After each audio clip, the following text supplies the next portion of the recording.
Hello there, I'm Rhino GT4 and welcome back to the ETCC. It's time for rounds 7 and 8 of the championship. We're at the Nurburgring Grand Prix circuit for round number 7. We'll be doing 7 laps around here. Turn 1 is going to be very interesting to look at. I'm starting 12th on the grid. We have 14 cars making up the field for this race. I believe, yes, 14. And did I mention I started 12th? I'm starting 12th, but I'm going to be focusing the start of this race on the pole setter, which is boost and ethanol, because turn 1 is going to be something that needs to be looked at. So off we go around the Nurburgring Grand Prix circuit. Off the line, Mills 245 gets a good launch off the line. That Peugeot is really good at launching from second on the grid. He comes first into turn 1. As everybody tries to make it through, we have some contact between two of the Volkswagen Scirocco's. Cars are going everywhere, tires are lighting up, but everybody's made it through turn 1. We've actually made it through turn 1 cleanly, but it's not over yet because this next series of corners is also very, very tight. Oh, we have a bunch of contact going here between Boost and Muller.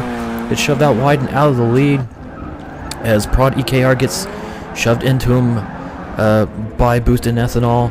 But overall, other than some expected pushing and shoving, we have a very nice and clean start. I've made my way up to 9th position out the start, as we have a car going off into the grass. I believe that is Jimmy T, and we have more cars going wide. I believe it was the Pinketeer of Harry going wide, as I dive my car underneath DJ Yuyuko, and that brings me up to 7th position with all the cars running wide, and another pass. As we head into the Dunlop hairpin for the first time, I'm chasing down one of the other BMWs driven by Prod Forza 4 AMG, as he's door-to-door with Racing Heart GT for 5th position, heading into the Schumacher S, as Racing Heart gives up the spots as 2 cars heading into the Schumacher S, as was just proven behind me by a Harry and Yuyuko. Doesn't really work out. These two still racing very, very hard for 5th position, as it allowing me catch up. I'm diving underneath the inside of Forza 4 AMG. I don't think he expected me to dive underneath him as we make contact on the exit, or the apex of the turn, kind of nullifying our exit speed, but we take our BMWs down the long straightaway, heading into this very, very heavy braking zone into the chicane. As I try to outbrake AMG, I lock up the brakes, a little bit late on the brakes, and into the tire wall I go. Well, I'm honestly surprised it took me 7 races to make a major mistake. I'm gonna be honest. So yeah, that lap 1 went well up until the final chicane unfortunately. So with that incident, I get shoved all the way back to 12th position in the race, just behind CR27 Gaming. As we begin lap 2, it's pretty much damage control time from here.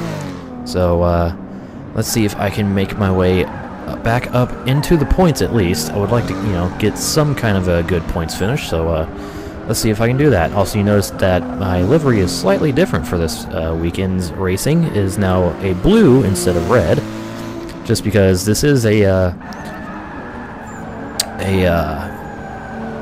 inspired by replica. That's what I'm thinking. Replica livery of the one of the Team Orca Vipers. I figured one of my favorite Viper colors is blue with the white stripes, so I thought I would make a blue version of this livery, because why not? As I try to charge underneath CR27 in his Lexus, he runs a little wide off the exit of this turn. It gives me the inside run in, heading into the Dunlop hairpin as I clear him down the straightaway. Into the Dunlop hairpin, CR27 goes for the inside dive. I give him plenty of room just to avoid contact. Oh, and we make a little contact there. I believe just trying to occupy the same spot. I wasn't really giving him too much room around the hairpin, admittedly. So we head into the Schumacher S. So I'm trying very hard to stay close to CR27 and maybe get a run on him, but at the same time trying to not make contact with him to keep clean racing. But I do, however, throughout this battle, get to, contact there as I run wide off the exit of the left-hander. What this did allow me to do was admire all the quite humorous bumper stickers on the back of CR27's car. it is pretty great to look at. So as we head into the final chicane for the second time, I'm just trying my best to not screw up this time. More lock up of the brakes, but this time I actually make it through the chicane. And once again, taking a look on the inside of CR27, but can't make a move into the final turn.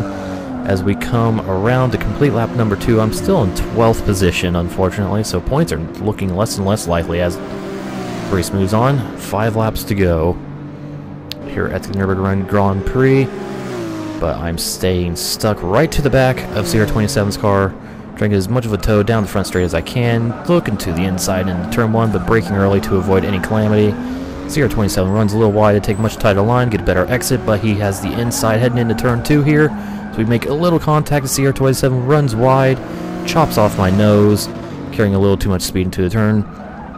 But I get a decent exit and move to the inside here for the next left-hander and manage to just barely clear CR27 into the final corner of that section.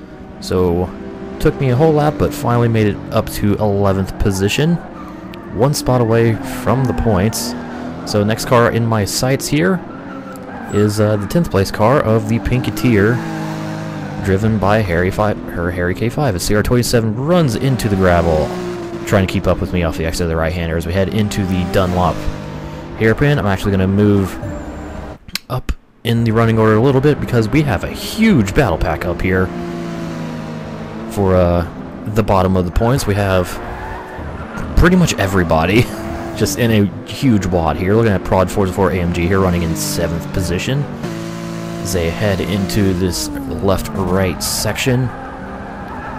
Tire smoke everywhere. That could be just netcode smoke, as this game likes to do. AMG looks to get a good exit off the turn and try to get a run on Racing Heart GT, but Racing Heart GT is trying to do the exact same thing with Blitz Skyline, or Boosted Ethanol, excuse me. Blitz Skyline is his gamer tag. I get confused sometimes, I'm sorry. But luckily for Boost, he has the power of that Scirocco to keep these 2 cars at bay down straightaway, but into the hairpin. Very, very tight. Racing Heart goes for a move. Boost is not able to react in time. Lots of contact made. Boost ends up dropping 2 positions as AMG is also able to get around him, and just behind them, Jimmy T 1996 is able to get around the Real Emil for 8th position. As we complete lap number 3, here comes Boost in the very, very powerful Scirocco, but AMG gets the inside line to turn 1. Let's see how this goes. Oh, very hard on the brakes. Boost a little late on the brakes, makes heavy contact with Racing Heart GT, forcing Racing Heart wide and allowing AMG to just slide through into the top 5. As we move back to the field, rejoining this battle for me trying to take the points. Harry's made a little bit of a mistake here in the first sector as it allows me to close right on him. Goes very, very wide in turn 3, which allows me to just barely slide through. As you see, Harry has a little bit of an updated livery, kind of a two-faced design, with half being pink and half being white, or black, excuse me. Yeah, it's totally white.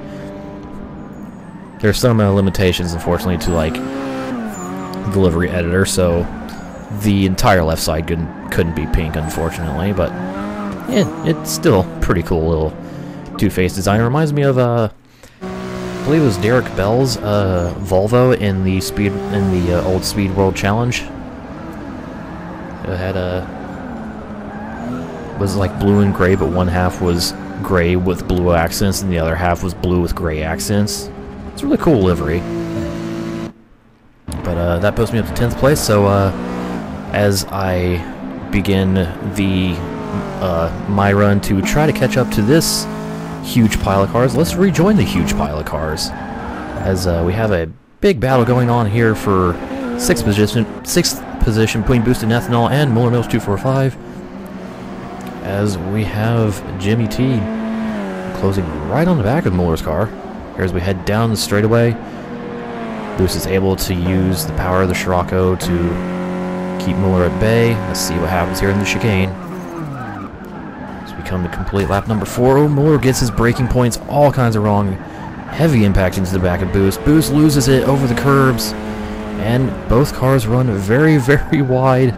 Boost is Boost is basically rally crossing it across the grass, and the Scirocco is able to stay in front of Muller for now. But it also allowed Real Emil to catch it back up and slide by both of them. So Emil up to 7th position. What that also helped, was me, helping me to close back in on these guys. As these multiple people in this battle pack continue to fight hard for position. Boost almost making contact with Emil.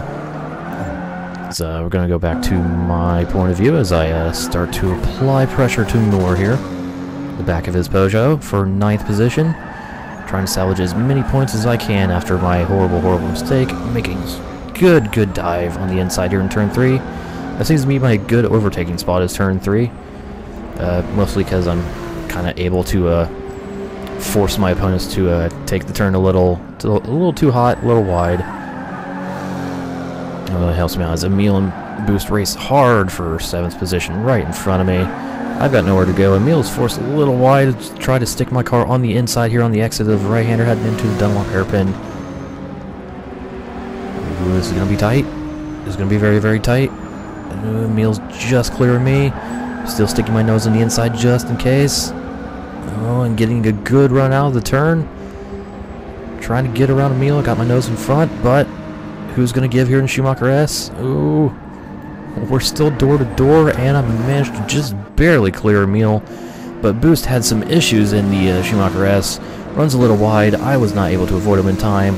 As I checked up and hit the brakes, Emil rammed into the back of me, caused a whole bunch of issues, and once again, Boost just slightly misjudging braking zone, hitting the back of me into the left-hander, making me lose a couple spots, but it's all in good fun, hard racing. It's touring cars. You gotta expect a bunch of argy-bargy like this. I like argy-bargy. I don't know why I like that word, or phrase. I'm weird, okay? As I try to hold off Muller here into the chicane and try to regain regain my composure as Boost completely misses the chicane, runs wide into the tires, unfortunately. Removing him from this very epic battle here. Was 6th, 7th, and 8th positions as Muller tries to sneak around me on the inside, but I'm able to make the crossover move and stay in front of him as we begin lap number 6 of 7, I believe we are on now. So we head into turn 1. Oh, I kind of misjudged my braking to lock him up a little bit and intentionally run a little wide just to avoid hitting the back of Emil. Luckily, Muller is not able to capitalize on my little mistake there, and I'm able to keep him behind me. So we head into turn number 3. Emil trying his best to keep his Ford in front of my BMW. As up in front, we have Invisible AK, not only leading the race, but dominating the race. He is absolutely destroying the field. He started, I believe, 4th position on the grid, and once he took the lead, he never looked back. We had Prod EKR in 2nd place, followed by, very closely, by Pix Bunny in 3rd place. Then we have the other Prod member, Force 4 AMG, running in 4th position. Racing Hard GT rounding out the top 5 as he rounds the Dunlop hairpin. We're going to have Jimmy T in 6th position in this ever-evolving, wonderful livery of his Subaru. And then we have this 3-way battle for 7th. 7th? 6th, 7th, and 8th. No, 7th, 8th, and 9th. So I just barely managed to squeak my way around Emil on the exit of the Dunlop hairpin, and Muller slides it around the Schumacher S. Obviously his car getting a little upset over the curbs. That Schumacher S is very easy to lose control of your car, especially if you attack the curbs. But I'm able to get around Emil and immediately pull a mini car length gap as I almost run into the gravel there on the exit of the right-hander heading down the straightaway, costing me a little bit of momentum, but I have a large enough gap on Emil that it should not matter at all as we head into the chicane. Emil looks like he's trying to close the gap, at least close the gap under the brakes, and he does to a couple car lengths, but I get a good exit out of the chicane into the final turn. Emil once again trying hard, braking as late as possible, close the gap. So we begin the final lap of the race here at the Nurburgring. We're running in 7th position, and unfortunately 7th is about the best I can do for Jimmy. It is a little too far up the road for me to do anything about. So let's join this battle for 2nd place between Prod EKR and Pix Bunny as things start to spread out a little bit between the two. EKR is managing to build a little bit of gap in his Honda. Once again, EKR, great run. And is only his 3rd race of the ETCC. And the only Honda. So we're just kind of moving our way through the fields to rejoin myself, Emil, and more as we're staying relatively close to each other. Let's actually go back a little bit and see what's if there's a battle for the final points going here. There is between Boost and Ethanol and Harry K5. Trying for fighting hard for that final point in this race. Spoos runs a very, very wide line through the right-hander, but allowing Harry to close in a little bit. But he's able to build that gap back up heading into the Dunlop chicane with the power of that Scirocco. Very nice and smooth run through the hairpin. Did I say chicane? Dunlop hairpin. I think it's called Dunlop hairpin. I hope it is. I apologize if I get my corners wrong. And it looks like, pending any major mistakes from Boost, looks like he's going to claim this final point here. Ooh, as he smokes the tires, may have locked him up a little bit, runs wide, but is able to hold a line and does not compromise that run through the right-hander much, so let's move back up to myself as I round the chicane for the final time. Get actually a very, very good run through the chicane. Easily my best run through the chicane out of all 7 laps, and round the final turn. Comfortable gap on Emil. So I slide out of the final turn a little bit and coming across the line and managing to at least do pretty good damage control in 7th position. So my first finish underneath 4th place, but considering what happened on lap 1, 7th works just fine for me. And after that crazy exciting race, a not so exciting victory for Invisible AK as he absolutely dominated this race, winning by almost 8 seconds over Prod EKR. Pix Bunny would take the final step on the podium. Prod Forza 4 AMG finishing 4th for the 2nd race in a row. Jimmy T, 1996, would round out the top 5, and a very strong performance from him. Closely followed by Racing Hard GT. I would salvage a 7th place finish, with the Real Emil trailing me in 8th. Muller Milch 245 finishing 9th, and Boost and Ethanol is able to hold off the Pinketeer for the 10th and final point position. Although Invisible AK had a very dominant victory, we had all but 1 car finish within 1 minute of him, which was pretty nice. Pretty close racing overall. So as far as the points are concerned, well, Pix Bunny still holds on to the points lead, gaining 3 points on AMG. Invisible AK jumps back up into 3rd place with that win. I fall not only to 4th, but I fall a bunch of points behind after that poor performance from me. Real Emil holds on to 5th place, and Prod EKR jumps right up to 6th place with his second place finish, yes. And that will do it for race number 7. Join me tomorrow as we take a look at race number 8, our 2nd race at the Nurburgring. This first race brought a lot of excitement. I'm sure race number 2 will bring just as much. So stay tuned for that. See you tomorrow.